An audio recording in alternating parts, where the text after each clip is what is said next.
Okay, good morning. Thank you for joining our webinar on reporting EPP data for the 2024-2025 reporting year. We aim to cover everything thoroughly, but we understand you may have additional questions, so please record your questions in the Q&A field and we'll respond through FAQs or personal communication after the webinar.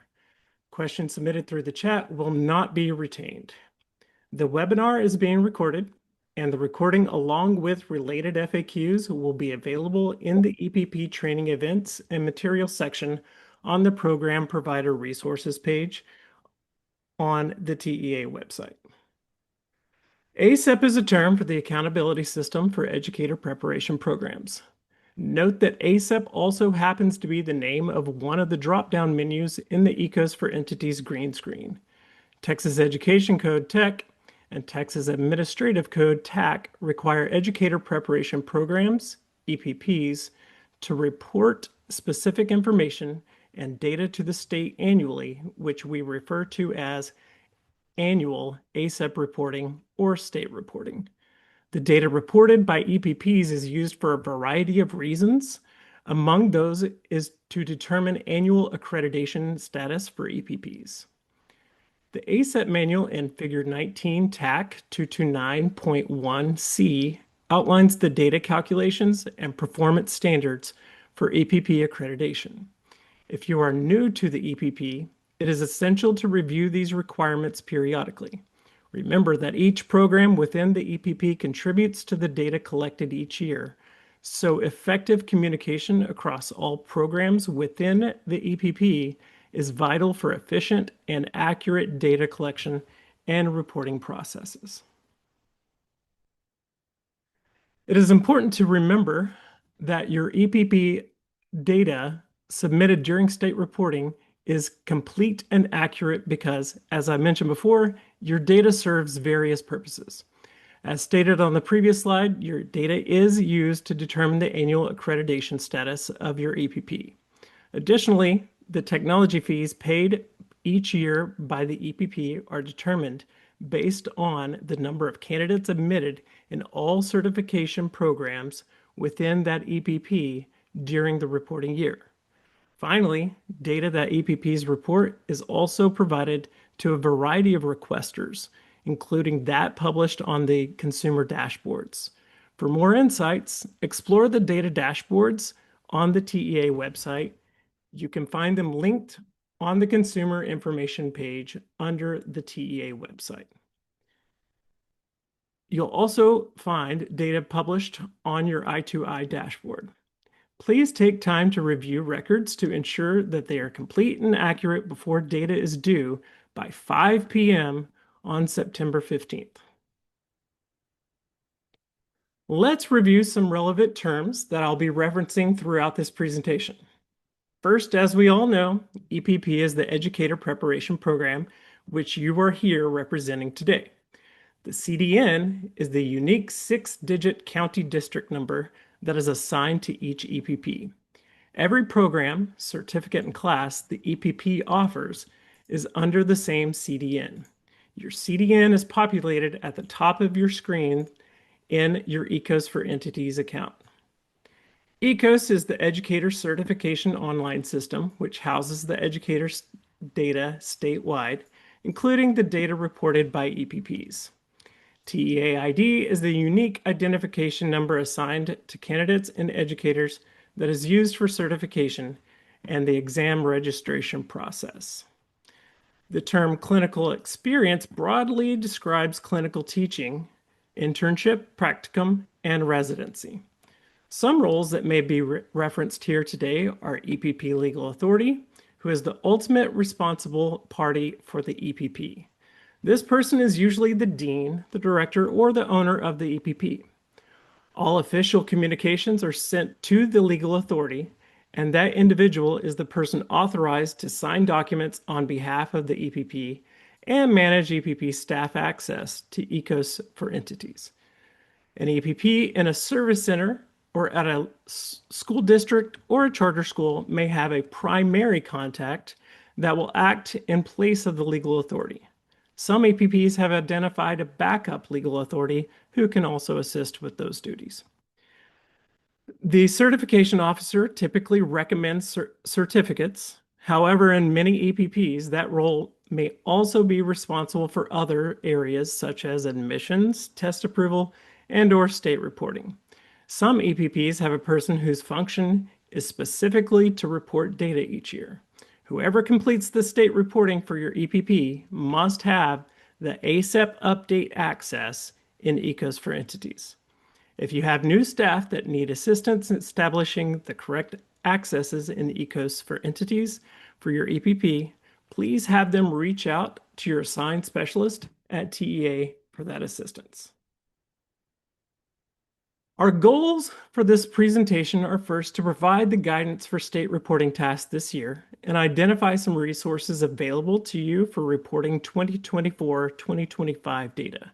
Additionally, I'll let you know about some updates that impact state reporting this year. This is also an opportunity for you to gather your thoughts and questions around state reporting and then submit those questions to TEA so that we can publish responses for the good of the group. Please ask and we will respond. Note that for the remainder of this training, I may refer to the reporting year as 24-25. Those who have attended this annual training in the past will recognize this slide. We like this slide because it nicely frames up the continuum of reporting across the reporting year. Note the gold circle represents where we are in the process today. The reporting year began on September 1st, 2024. TA has worked closely with the EPPs to facilitate a smooth reporting experience. In late March 2025, TA provided mid-year datasets and updates to assist the EPPs with reconciling data up until that point. Those datasets were added to the EPP share file folder, and program legal authorities and primary contacts were notified and given access to the folders. Additionally, this year, TA specialists have reached out to various programs to collaboratively review their data and identify trends that may reveal areas of concern related to ASEP reporting. TA continues to enhance the ECOS for Entities green screen to support timely and accurate data reporting. We'll look at recent enhancements later in this presentation. Now, we are in August, and state reporting for 24-25 data is approaching with a due date of September 15th as specified in TAC. If you've been consistently adding your EPP data to ECOS throughout the year, completing the state reporting task now should only require some final touches, including some quality control review for accuracy and completeness. There are a number of resources available to assist EPP staff with state reporting. The Data Reporting Manual remains the best resource for EPP staff, with detail and instruction around reporting, including useful examples and screenshots throughout the manual. You'll find the most recent version of the Data Reporting Manual posted in the Forms and Documents section on the Program Provider Resources webpage on the TEA website. Also on the Program Provider Resources page, you'll find the Request for Correction forms, Request for Exception forms, and affidavit forms your EPP will need to complete your state reporting. Additionally, the weekly newsletter will contain reminders and information related to state reporting, as well as contact information for various TEA staff who can assist you. To subscribe to the newsletter, use the link at the top of the most recent archived copy of the newsletter. The archives are also on the Program Provider's resource page. For most efficient service when you need assistance during state reporting, use the TEA Help Desk system. This process is preferred because Help Desk does not cycle out tickets like our emails do, and is monitored by multiple TEA staff, ensuring your submission won't get lost amid the avalanche of emails during state reporting time. Additionally, the Help Desk is secure, and if you must send files that contain candidate identifiers, you can do so with confidence. When submitting a file for review or a request for correction form or affidavit, Please help us by labeling your files with short, specific names. Submit forms and inquiries to the data reporting tile. No need to notify your specialist separately, as the help desk system will automatically send us an email when your ticket arrives. Additional resources include the datasets TEA provides periodically. As mentioned previously, these are uploaded into your EPP share file, and your legal authority or primary contact has the access. For EPPs who update ECOS with data throughout the year, the mid-year datasets are a useful checkpoint. The end-of-year datasets, which will be added to the share file early in the week following Labor Day, are also useful data if your data is in all of ECOS by the end of August. Note if the program does not have observation records completed in ECOS by the end of August, then the end-of-year datasets will not provide insight about whether your observation records are complete. Your legal authority or primary contact will receive an email reminder when the end-of-year datasets are uploaded. EPPs recently received principal and teacher survey rosters to verify and request exceptions to the survey data if needed. The due date for the request for exceptions to survey data has been extended, and those requests are now due at TEA, along with other requests for exception by 5 p.m. on September 15th, 2025. EPPs will receive student growth data in the next few weeks to verify and request exceptions to the data if needed. Again, the due date for request for exceptions to student growth data is due at TEA, along with other requests for exceptions by 5 p.m. on September 15th, 2025. EPPs can also generate reports in ECOS as helpful tools to review some of their data, such as an admission report to verify admission data.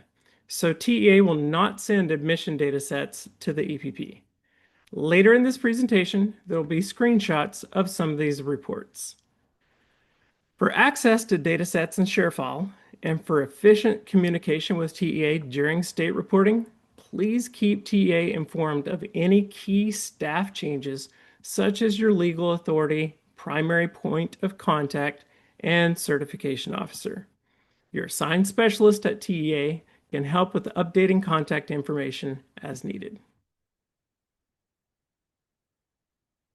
This is an overview of what you should have completed or be in the process of completing to prepare to submit your final data by 5 p.m. on September 15th, 2025. First, for all programs within your EPP, such as your undergrad teacher program, post-bac principal program, school counselor program, or others, you must compile and report the total number of applicants throughout the 24-25 academic year. If you haven't tracked this data, you will need to gather and input the required data into ECOS before September 15th. We'll discuss this further on another slide. Next, you'll ensure admitted candidates have a complete and accurate admission record. Some teacher candidates' records might be missing subject-specific content hours and the related GPA or SAT, ACT, GRE scores, if applicable. Review and update admission records to include all required data for each candidate. You can use the upload to update functionality to edit multiple records, or you can make manual adjustments to the editable fields in an individual admission record. For the 24-25 reporting year, candidates in all programs within your EPP will fall into 3 categories: finishers who completed all requirements in 24-25, other enrolled who are still working on the requirements as of the close of 24-25, or removed, those who were not finishers but left the program for any reason during 24-25. You will update the enrollment status on the finisher records list in ECOS. For candidates who completed part or all of a clinical experience in 24-25, EPPs must make sure there is a clinical experience record in place and that all observations completed for that candidate during 24-25 have been entered. Observation data is recorded in ECOS as well. For candidates who completed part of a residency clinical experience in 24-25, EPPs should enter in performance gates that have been met during 24-25 reporting year. A note about residency. No candidates are residency finishers in 24-25. The first EPPs approved by the SBEC for residency were approved in December of 2024. If the residency must be a full school year, then practically speaking, no candidates can possibly finish before December 24-25, which is in the 25-26 reporting year. Okay, now let's take a moment to look at some more detail about reporting in each of the areas that we just described on that previous slide. To do so, we'll move sequentially through the process of admitting and preparing candidates. The first step in that process is that individuals must apply for admission into your EPP. Applicants include individuals seeking certification as teachers, principals, or educational diagnosticians, or any of the other certificate classes your EPP may be approved to offer in any route that you offer, including the traditional undergraduate route, the post-baccalaureate route, and the alternative certification route. EPPs are required to report the number of applicants to all programs within the EPP and to disaggregate that data by gender and race or ethnicity.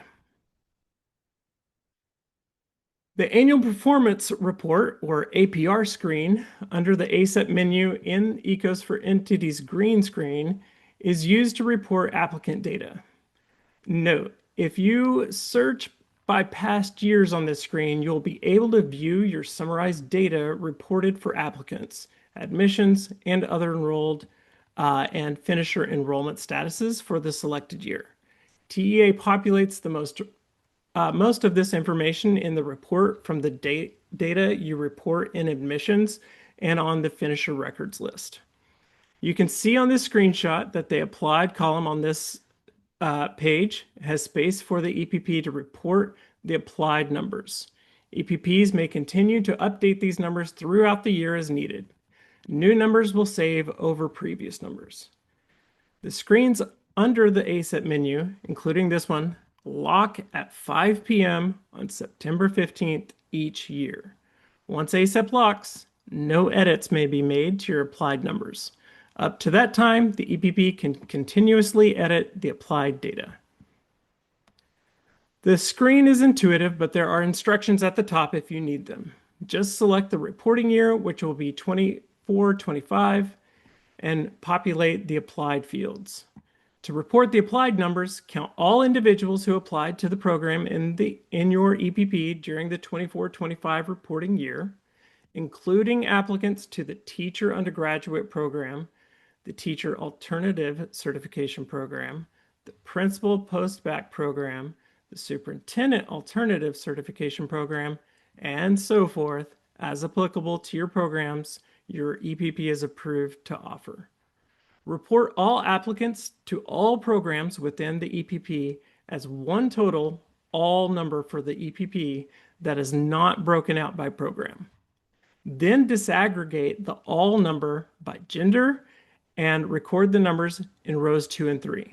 Then complete rows 4 through 7 by disaggregating the all number by race and ethnicity. If you do not have demographic information for one or more candidates, you still need to include those applicants in the all count, but would not include them in the demographic group count. In that case, your demographic group numbers would not add up to the all number, which is acceptable. Practically, the total rows of 2 and 3 cannot exceed the all number in row 1. Likewise, the total of numbers in rows 4 through 7 cannot exceed the all number in row 1. For your convenience, ECOS will validate those numbers and flash an error message if your demographic group total exceeds the all number. Note this screen will allow negative values. Please do not report negative numbers and remove any negative numbers during your quality control checks before finalizing your data. Some simple quality checks can be performed by the EPP data reporter to ensure the applied data is accurate and complete. Make sure all programs have provided their applicant data. Then do the math again to verify that data is accurately portrayed on the applied data screen in the annual performance report. Before finalizing your 24-25 data, remember to cross-check the applied data with the admissions data. The applied all number must be greater than or equal to the total admitted number. Thinking practically about this, the EPP cannot admit more candidates than the number that applied. ECOS will not validate these numbers for you, so remember to check that they're right before you finalize your data, just to be sure those last-minute updates to your admission list did not change the balance between the applied and the admitted numbers. You can continue to edit the applied numbers throughout the reporting year by writing over the previous number and saving them. The annual performance report page will lock with the other pages under the ASEP menu in ECOS at 5 p.m. on September 15th, and the applied numbers will not be editable after that lock. The data team at TEA will collect some of the data that we're required to report each year from the admissions records you created in ECOS. Your EPP will have created admission records throughout the reporting year for applicants that met admission requirements and were admitted into your EPP. This is because there's a requirement in 19 TAC 227.17E that the admission record must be created within 7 calendar days of the formal admission date for each candidate.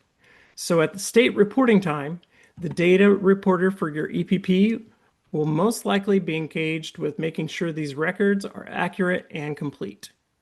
If the EPP somehow forgot to create an admission record for a candidate that was admitted earlier in the reporting year, that record can be created up to August 31st of the reporting year. After that, a data fix request to TEA will be needed to create the admission record. There are 3 screens under the ASEP menu that EPPs use to create and track admission records. You'll find more information about how to navigate and use these screens in the data reporting manual. The EPP must create an admission record that includes all certificates the candidate is admitted to pursue. For example, a teacher candidate that's admitted to pursue core subjects with STR EC through 6 and a bilingual supplemental will have an admission record that reflects both certificates, the content and the supplemental. To create admission records, you have 2 options. Use the admissions search in ASEP for individual entries, or prepare a CSV file to upload records for multiple candidates using the Upload Admissions option. ECOS will allow you to edit certain fields through the upload or manually, such as if you have to go back and add SAT or ACT scores for your teacher candidates, if those scores were not included when the admission record was created. The screenshot on this slide depicts the admission report you can access via Maintain Admissions. Select the 24-25 reporting year to generate the report of all admission records created for 24-25. You can also use the export the report in an Excel file that will allow you to sort, which is helpful for verifying all programs have reported admission data. Note that admission records cannot be deleted by EPP. If you create the record in error, you must send a written request to your assigned specialist via the TEA help desk directing us to remove the record for you. The admission record should not be deleted or changed if the candidate leaves the EPP after admission or changes certification categories. The candidate's admission record in the original category remains unchanged despite any subsequent changes to the candidate status or the certificate area. As previously mentioned, you have until August 31st to create admission records for candidates that may have fallen through the cracks and were admitted with no admission records created. You'll have until 5 p.m. on September 15th to create admission record for anyone admitted with an admission date in the last week of August 2024, in the last week of August 2025, but should still be within that 7 days of the formal or contingency admission date. As a reminder, admission records are used for the technology fee assessment. Accurate data reporting ensures the EPP is charged the correct fee. To make reporting easier and to help problem solve issues, let's look at some areas in which common errors occur. You cannot create an admission record for someone already enrolled in the same CERT license ID in any EPP. This is an intentional restriction, helps with data cleanliness. If you try to create an admission record for an already enrolled candidate, the error message will indicate the EPP's county district number where the candidate is enrolled. This allows you to contact the other EPP to resolve any record discrepancies. Another area with common errors is in the CSV file upload process. The format of the CSV file is very sensitive, so to check formatting easily, you can open your CSV file with Notepad. Stray marks, spaces, and lines are noticeable in the Notepad view. Correct any errors in Notepad and save the changes for a hassle-free upload. Also, when creating the admission record, the certificate and route identifiers must agree. The CERT license ID should be the correct CERT license ID for the specific route, and the role should be appropriate for the specified certificate. For example, notice in that screenshot, the candidate is admitted to an ACP offering LOT Spanish. The route identifies the candidate as alternatively certified. The CERT license ID for LOT Spanish offered in the alternative certification route is 1262, which is different than CERT license ID for LOT Spanish for an undergrad or a postbac route. Finally, LOT Spanish is a classroom teaching certificate, so 029 is the required roll code. If you were to choose, for example, the roll code for principal, you should get an error message when creating that record. Let's look for a moment at CSV files that are required to use the upload function in each of the areas in which you will report data. Since we're talking about admissions right now, we'll use an admission upload file for this example. We know that a CSV file can be a sensitive bit of business, and often EPPs will have to upload errors when formatting their CSV file. When formatting the CSV, please remember that the name and TEA ID must match, GPAs must have 2 decimal places, there can be no spaces after the data, and correct number of delimiters must be present. Also, there should be no headers. One of the most common issues occurring is not having the correct number of delimiters. 16 delimiters must be present in the upload. And if there's no data to report, such as the SAT, GRE, or ACT scores, these columns will be empty, resulting in an error. One way to correct this is to highlight the columns without data, select number for the format. This will ensure delimiters are present without actually putting in data. Another common error is date formats for the date of birth or the admission date. To format dates, right-click on the column, choose the format, then choose Custom, and change the type to month or DD, and then YYYY. If using a template with headers, be sure to delete the header before uploading.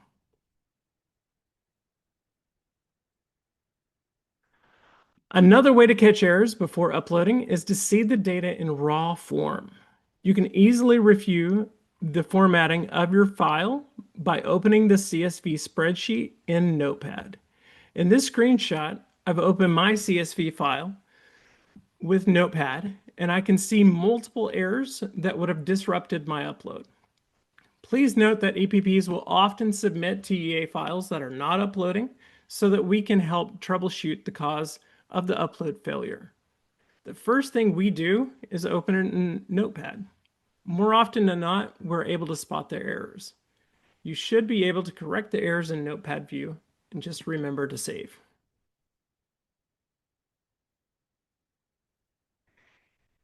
Each year, TEA receives questions about reporting SAT, ACT, and GRE scores.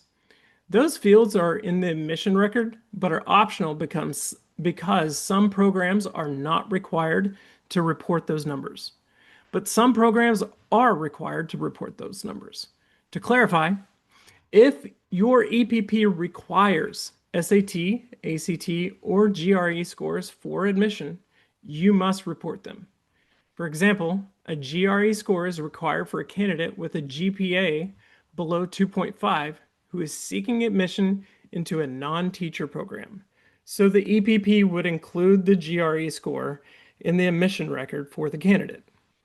Additionally, for university-based EPPs, if your university requires these scores for admission into the university, then the EPP is required to report them via the EPP admission record. Thank you to Texas A&M for being my example. Some simple quality checks can be performed by the EPP data reporter to ensure the admission data is accurate and complete. Admission data should be reviewed early in the data reporting process to pinpoint any corrections that TEA may need to assist with.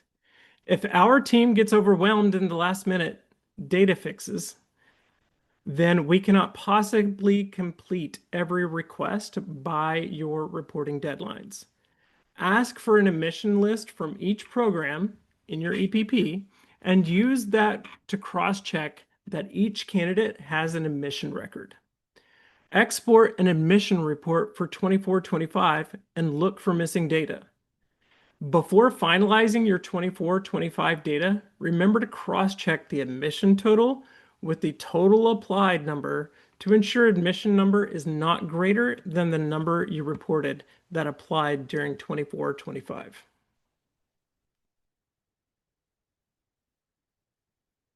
Candidate enrollment data must be reported by the EPP. This reporting requirement has been in effect since the 2009 to 2010 reporting year. Before that, only finishers were reported.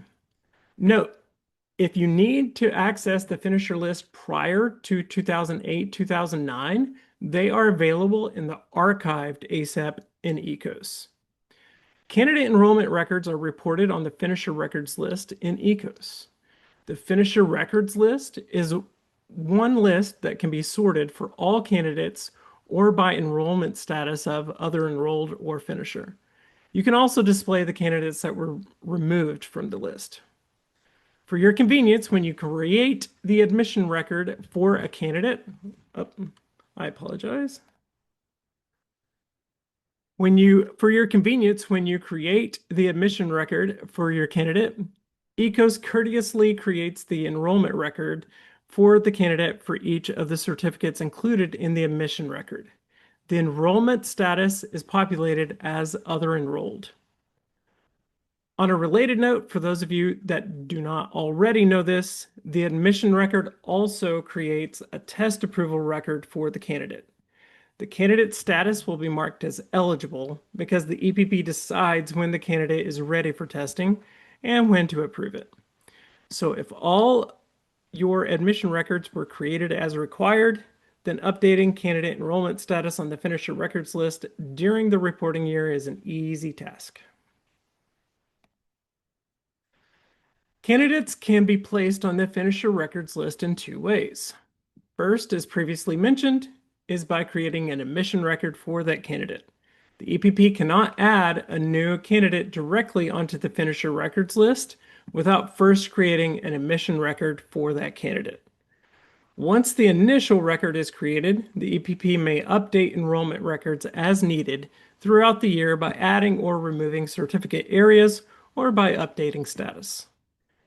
Second, candidates designated as other enrolled at the end of one reporting year will automatically roll over to the next reporting year, saving EPP staff time because they don't have to create a new enrollment list each year. There are three screens EPPs can use to manage enrollment records and generate reports. First, you can search for an individual candidate using Student Search and update the record manually from the resulting student maintenance screen. Second, you can generate and filter a list via Maintain Finishers and change candidate status for an existing record from that list.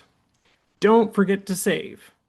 And finally, you can use the Upload Finishers bulk upload option to add or delete a record or to change the enrollment status for one candidate or for multiple candidates simultaneously. When reporting the enrollment status of candidates on the finisher records list, first identify everyone who finished requirements at any point from 9/1/2024 through 8/31/2025 and change their status to finisher. Then review all candidates listed as other enrolled and change the status to removed for any candidates that are no longer in the EPP. All other candidates who are still working on completing requirements will remain at a status of other enrolled. As a reminder, finisher status is not determined on whether a person has been recommended for a standard certificate or has passed a certification exam. These factors are not considered criteria for determining finisher status. You'll find the definition of a finisher or completer in 19 TAC 228.218 and in 19 TAC 229.210. Before we move on to the next section, let's take a minute and summarize some key actions you'll need to take regarding reporting candidate enrollment on the finisher records list. First, when candidates finish your program, update their status to finisher on the finisher records list.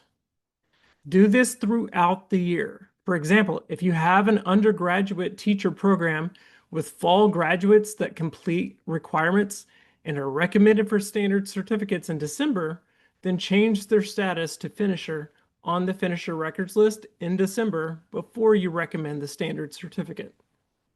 Second, if a candidate changes the certificate sought, including content area or route, update the finisher records list to reflect the new certificate and then remove the previous certificate. If a candidate adds another certificate area, add another row to the candidate's record with the additional certificate. And finally, if candidates leave your program, remove them from your finisher records list. Inactive candidates will continue to roll over on the finisher records list each year if you do not remove them, which clutters the other enrolled list with inaccurate data. If this is not completed throughout the year, you'll need to review records now and update them, removing candidates as needed before 5 p.m. on September 15th. Note that you received a mid-year data set that contained a list of candidates who have been carried on your finisher records list as other enrolled for 5 or more years. Pay special attention to these candidates and remove any that are no longer active in your programs. Remember, inactive candidates will continue to roll over on the finisher records list each year if you do not remove them. Thank you to those EPPs that have worked hard to clean up their finisher records list to remove any candidates who are no longer in their program.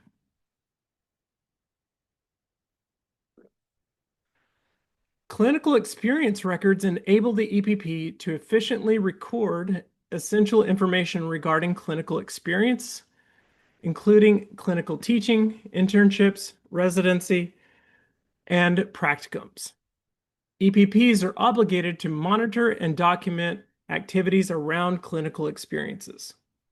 Candidates who completed all or part of a clinical experience in 24-25 must have a clinical experience record in ECOS.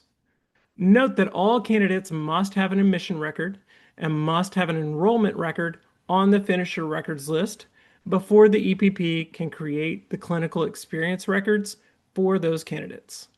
Additionally, candidates must have a clinical experience record for an EPP to be able to report the related observations. Any person in a program within the EPP who started or completed any part of the required clinical experience during the 2024-2025 reporting year must have a clinical experience record. There are two screens under the ASEP drop-down menu in ECOS that allow the EPP to create and manage clinical experience records. EPPs can create a clinical experience record for any individual candidate manually via the clinical experience records option, or for one or more candidates using the bulk upload via the upload clinical experience option. To create a record manually, search on the TEA ID number of the person whose record you want to create and select Add Record. This option is also useful if you need to edit a record that is already in place. Note that a record cannot be edited or deleted by the EPP if there are observations tied to it. To upload multiple clinical experience records, use a CSV file formatted as in the instructions on the Upload Clinical Experience page. The Clinical Experience Records options also allows the EPP to view a report of all clinical experience records created for the year. Note this report can also be exported. However, the export button for this screen is located in a different place on the screen than the export button on the screens we've already seen. Notice the green Export to CSV button next to the white search field in this screenshot. There's limited editing and deleting allowed for clinical experience records. For example, once a record is tied to an observation, the EPP cannot edit or delete that record. In the interest of accurate data, if EPP staff need assistance with correcting these records, please reach out to the assigned specialist at TEA. Due to the recent enhancements in our admin screens, we may be able to make the correction for you. Please note, accuracy in clinical experience records matter greatly. Looking ahead to next year for 2025-2026 data, clinical experience records will be used to identify who should be counted for the observation evaluation for Indicator 4A.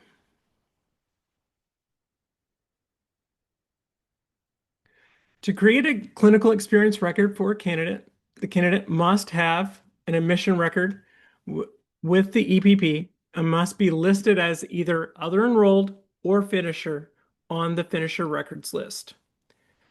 The clinical experience record will pull data from various sources, including candidate certificates, whenever possible. Those fields cannot be edited by EPP or by TEA. The clinical experience record is linked to observations records because the observations are recorded during the candidate's clinical experience. Both the observation report and clinical experience report will share data. To create an observation report, a valid clinical experience record is required. Some observation data will also be collected and stored within the clinical experience record. Once a clinical experience record is linked to an observation, the EPP cannot edit or delete the clinical experience record. Reach out to TEA for assistance as needed. If you need assistance using the clinical experience feature, please refer to the data reporting manual published on the program provider resources page. EPPs are strongly encouraged to create these records throughout the year due to the large volume of work that will ensue if the EPP is attempting to create both clinical experience records and observation records at the end of the reporting year. Data around field supervision is another important area that you will report.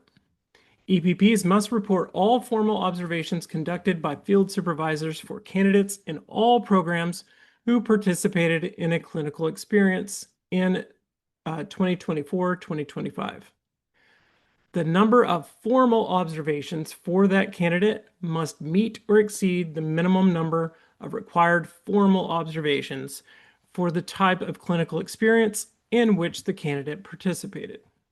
It is very important for EPPs that your formal observation data is reported correctly, since observations completion is part of indicator 4 of the EPP accountability indicators identified in 19 TAC 229.4. Important note: informal observations conducted by field supervisor and observations conducted by cooperating teachers, mentors, host teachers, campus supervisors, and site supervisors are not reported in ECOS. While field supervisors must informally observe and support candidates, and supporting campus personnel are observing and providing feedback on candidate performance, those observations are not reported in ECOS. Instead, retain the evidence in the candidate's records as part of the completion documents required to be kept per the records retention requirement in 19 TAC 228.13H. There are 3 screens under the ASEP menu in ECOS that EPPs will use to report and manage formal observation data. Observations can be entered manually for one candidate by searching the candidate TEA ID on the observations page. Observations for one or for multiple candidates may be uploaded using a CSV file via Upload Observations. Note that there is also a link in a candidate's clinical experience record that will take you to the manual observation entry screen for that specific candidate. It's important to report all formal observations conducted by the field supervisor, not just the minimum number required. For example, if the minimum required formal observations for a clinical teacher are 4, but your field supervisors complete 5 formal observations, then report all 5 formal observations. And as identified on the previous slide, only formal observations conducted by the field supervisor should be reported in ECOS. Also remember, the field supervisor that conducted the observation must be listed in your field supervisor database. If not, you will get an error message when you try to add the observation into ECOS. To access the field supervisor database, select Field Supervisors option on the ASEP menu. Remember that a field supervisor that is tied to an observation may not be removed from the database. You should get an error if you attempt to remove a field supervisor that is tied to an observation. TEA continues to strongly encourage EPPs to enter formal observation data as the observations are completed throughout the year to avoid losing track of that data as the year progresses, and to clear any issues that may arise with entering those observations in advance of state reporting. EPPs have the option to allow virtual observations, but they are not obligated to do so. For teacher candidates, the EPP may allow up to 2 virtual observations. For non-teacher candidates, such as principals, educational diagnosticians, and so forth, all observations may be done virtually if the EPP chooses that structure. For reporting purposes, EPPs must specify in ECOS whether an observation was conducted in person or virtually. This chart provides an example of the number and observation and format of observations that you would be expected to report if your EPP allowed virtual observations for your teacher candidates in 24-25. Note the P is in-person observations and the V is virtual observations. Before implementing virtual observations for teacher candidates starting September 1st, it's important to carefully review the complete rule text starting in 19 TAC 228.105 to understand specific requirements related to virtual observations. Certain aspects, such as the total number of required observations, might change if virtual observations are allowed. On a related note about virtual formal observations, TEA strongly encourages EPPs to provide training to field supervisors regarding conducting virtual observations and the related requirements, since field supervisors assigned to teacher candidates may not be accustomed to performing observations virtually. Also remember, 750 hours clinical experience model is only for residency clinical experiences assigned by EPPs approved by the ASEP to offer the residency route. To be successful uploading observations, it's important to understand the validations in ECOS. First, the candidate must have a record on the Finisher Records list for the 24-25 reporting year and must have a clinical experience record. If you attempt to add an observation and one of those records is missing, you will get an error message. Error messages prevent the data from recording.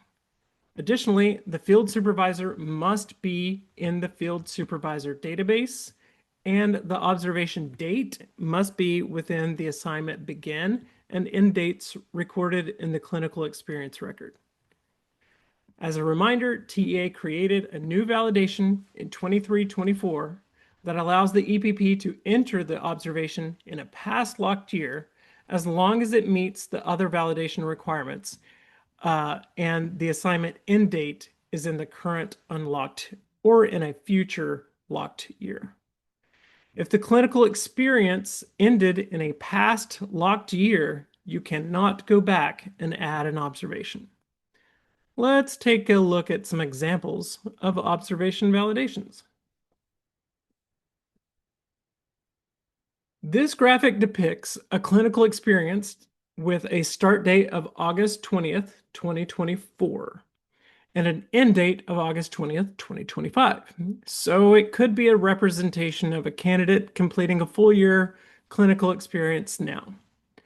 Observation 1 was completed on August 30th, 2024.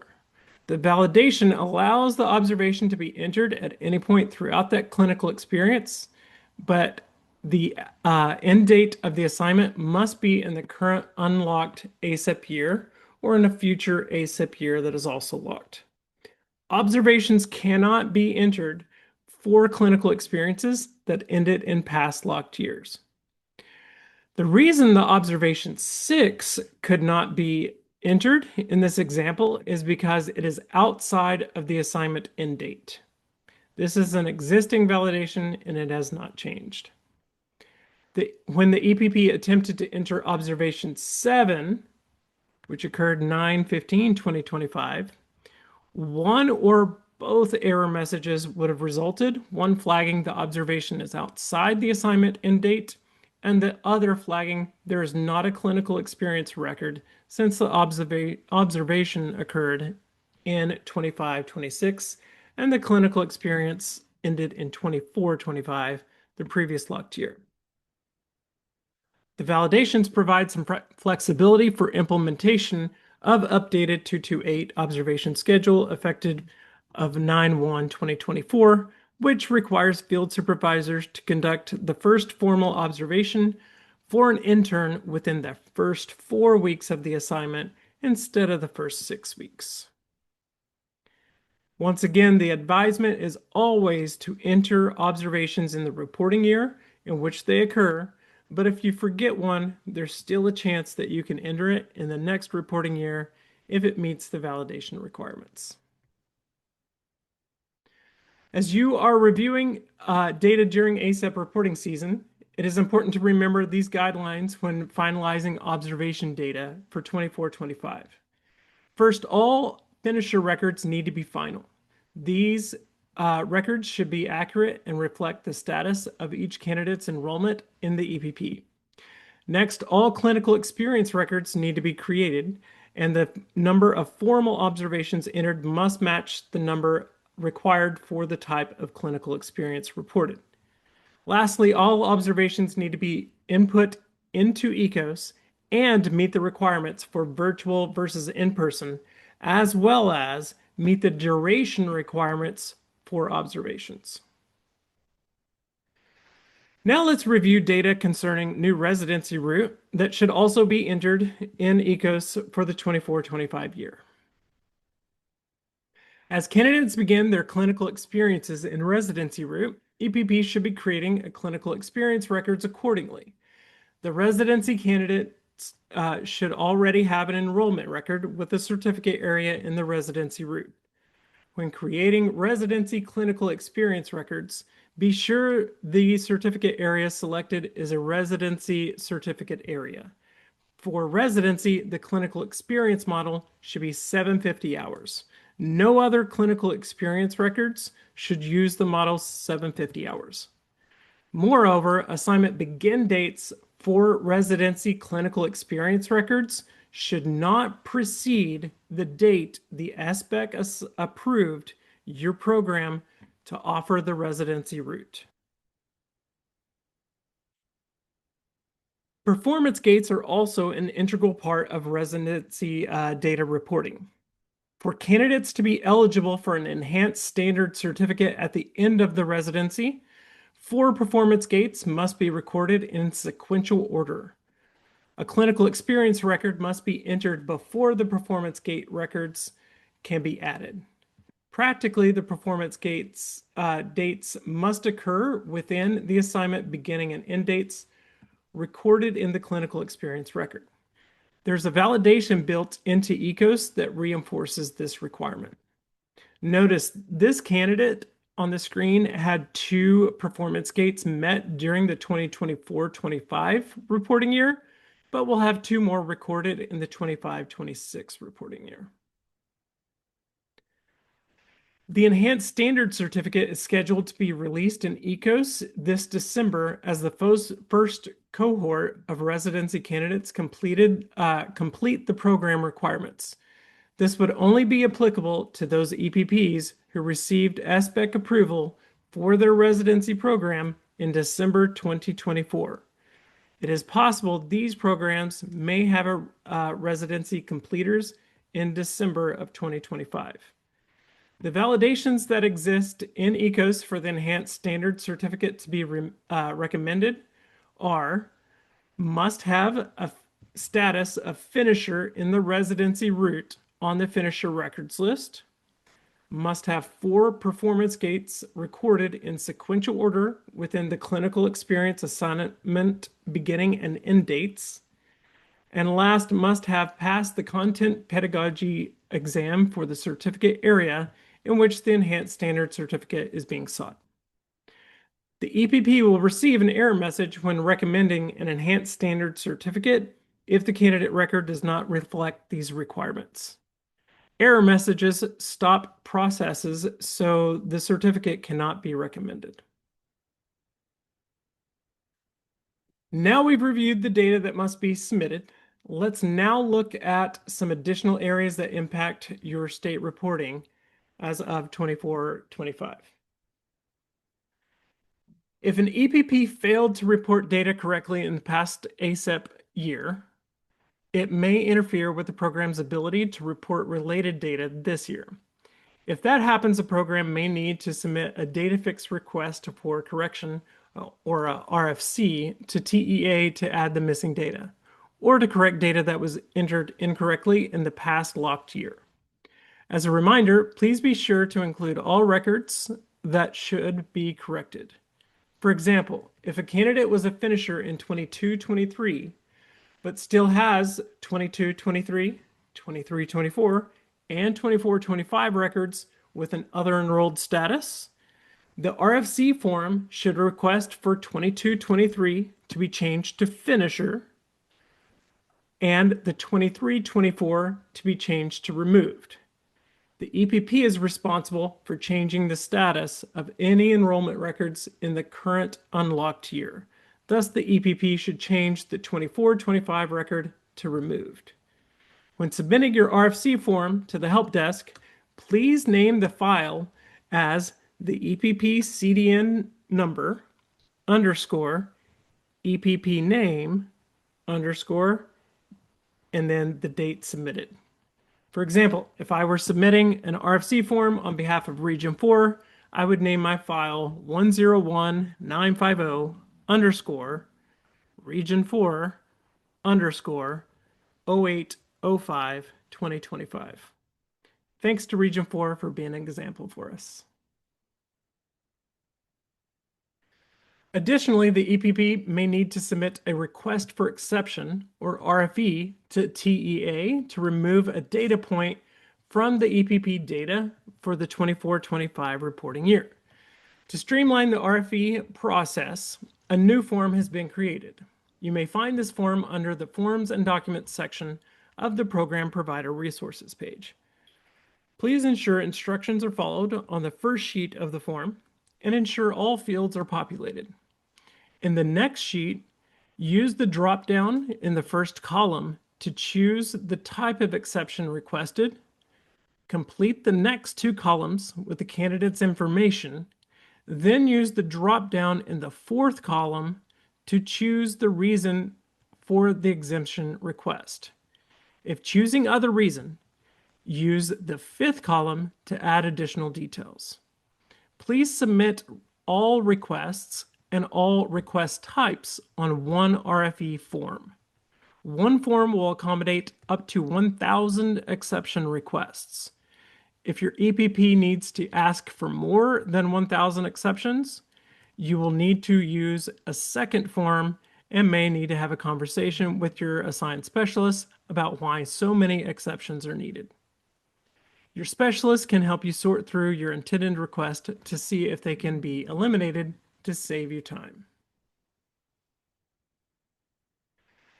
Here you see an example of some proposed reasons for exception for Indicator 2 relating to principal survey and for Indicator 3 relating to student growth. This EPP has requested 3 exceptions for Indicator 2, identifying the reasons as candidate did not work at least 5 months as teacher of record in the academic year, candidate was not on their first year as teacher of record, or third, other reason. For the exception requested for Indicator 3, the proposed reason for the exception is recorded in the additional detail column. As student growth is a new indicator for this year, more details as to why the exception is needed will be required. Many situations concerning student growth will have been addressed before the student growth data sets are uploaded and shared via ShareFile. However, there may be outlier reasons that should be considered. Again, if using other reason for the exception request, please provide thorough details as to why this exception is needed. Some requests for exceptions for Indicator 4A relating to field supervision and for Indicator 5 related to the teacher survey are shown here. Requests for exception for 4A are pre-populated with some common reasons, including deactivated int ProX cert, issued standard cert before completion of additional internship, the candidate was placed on administrative leave or extended FMLA, or other reasons. Pre-populated common exception requests related to indicator 5 are in the second column and include the candidate did not work at least 5 months as the teacher of record in the academic year, candidate was not in their first year as teacher of record, or other reasons. The requester may also choose other reason if the EPP has a unique situation that is not addressed by the pre-populated exceptions. If other reason is chosen, be sure to include details regarding the request. Both the RFC and RFE options will be available this year during state reporting. Again, the RFC and RFE forms and related instructions are published on the Program Provider Resources page for your convenience. Please remember to get the data fix request for corrections in as early as possible to give TEA staff time to make the corrections before 5 p.m. on September 15th. Due to unpredictable number of data fix requests TEA may receive, data fix requests that are submitted after August 25th may not be processed by September 15th. TEA staff will process the request on a first-come, first-served basis and will respond to the requester when complete. All requests for exception are due to TEA by 5 p.m. September 15th. To finalize state reporting of your 24-25 data, the EPP will submit an affidavit verifying the data is accurate and complete. The EPP legal authority must sign the affidavit. For Service Center and School District EPPs, the primary contact on file at TEA will sign the affidavit. Affidavits are due to TEA by 5 p.m. on September 15th when ASEP closes. You will find a copy of the affidavit on the Program Provider Resources page on the TEA website. This document must be submitted as a live document. So for best results, save a copy of the document to your computer before you fill it out. Once the document is complete, sign it electronically and save it again. Submit the affidavit to the help desk at TEA. Do not send a scanned copy of the affidavit. If the document is not working for you, please check and make sure you have an updated version of Adobe. 19 TAC 228.23 requires the EPP to annually report to the SBEC all names under which it was doing business during the previous year, which means the reporting year of the data being reported, or 24-25. The DBA name, or doing business as name, is any name your EPP has used that is not the SBEC approved name for your EPP. In the example, the Region 4 Education Service Center is the SBEC approved name of the EPP, but they do business as Inspire Texas. So their DBA name is Inspire Texas. They would report Inspire Texas as their DBA name during state reporting this year. Once again, thank you to our Region 4 team for being an example. We will use the affidavit as the vehicle in which to collect DBA information. You'll notice on the affidavit that there are fields to populate with your EPP's DBA name or names as applicable. If your EPP operated under your SBEC approved name during 24-25, then you may not have any other DBA names. When completing the DBA information on the affidavit, if you have questions, please reach out to your assigned specialist at TEA and we will help you figure it out. Our reporting timeline is efficient. And for those programs who are keeping up with data entry throughout the year, the process should be even more efficient. Look for your end-of-year observation datasets in early September. If your data is final by August 31st, you can use the observation datasets to review your data and make any last-minute adjustments as needed. Additionally, review your ECOS reports for admissions, clinical experiences, and enrollment data, and make sure all is correct there. Your goal is to have all data complete and accurate in ECOS by 5 p.m. on September 15th, when ASEP will lock. To reiterate, all data means data for all of the programs within your EPP and includes updated, accurate, and complete admission records, updated and accurate candidate enrollment status on the finisher records list, clinical experience records, and formal observation data as applicable, and applied data. Additionally, your affidavit certifying your data must be submitted by 5 p.m. on September 15th. TA education specialists will review your data to ensure all screens are populated and that your affidavit of data accuracy has been received. The 24-25 ASEP will not unlock for revisions. Please be careful and deliberate about ensuring data accuracy. Admissions, finisher records, clinical experience records, observation data, and applied data are all in the ASEP menu. After ASEP is locked, you will not be able to go back and change any of the data in the locked year. For candidates admitted September 1st, 25 or later, the EPPs will be able to add admission records before the 24-25 to 25-26 rollover occurs. The records that are entered between September 1st and September 15th will not be affected by the rollover of data to the new reporting year and will be merged into the finisher records list when rolled over. Before we close today, let me highlight some key points that we felt were important enough to repeat. First, all candidates completing clinical teaching, internship, residency, or practicum, including extensions, require field supervision. Clinical experience records and observation data must be reported for candidates and clinical experiences in 24-25. Next, admission records cannot be created or updated after 8/31 of the admission year, so remember to verify admission records early before in the reporting process. This should not be a problem because admission records are required to be created within 7 days of the candidate's formal admission date. Note here, for candidate admitted in the last week of August, an admission record can be created after August 31st and up to 5 p.m.